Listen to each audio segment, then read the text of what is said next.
ইতিমধ্যে আজি ৰমৰীয়া গৰাখনীয়া অঞ্চল পৰিদৰ্শন কৰিবৰ কাৰণে আমাৰ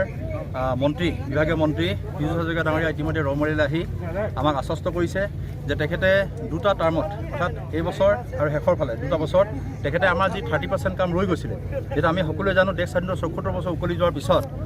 যিখিনি কাম হাতত লোৱা নাছিল 2016 চনত প্ৰাক্তন মুখ্যমন্ত্ৰী সৰ্বানন্দ সোণোৱাল ডাঙৰীয়াৰ নেতৃত্বত ইতিমধ্যে এটা যে ৱাটাৰ চিছৰ এটা বিভাগ আছে, সেই বিভাগটো মানুহে গম পাইছিলে আৰু প্ৰায় ৰমৰীয়া যিটো আজি বহু গাঁও ব্ৰহ্মপুত্ৰ বুকুত যা গ'ল আৰু আমাৰ চৰকাৰ 2016 চনত অহাৰ পিছৰে পৰা ইয়াৰ কাম হাতত লোৱা হৈছিল। ইয়াৰ দেখিছে আপোনালোকে কামখিনি যথেষ্ট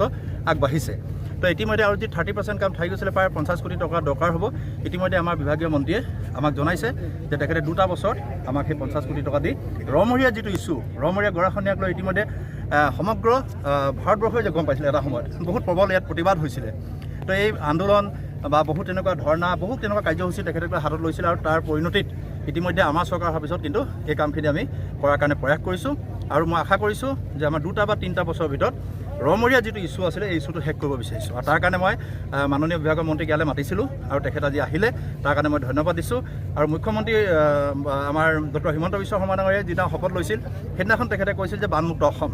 আৰু বানমুক্ত অসম যিদিনাখনেই তেখেতে লৈছিল আৰু সেইদিনা এজন দক্ষ মন্ত্ৰী হিচাপে পীযুষ হাজৰিকা ডাঙৰীয়াক এই বিভাগটো অৰ্পণ কৰিছিল। আৰু ইতিমধ্যে আমাৰ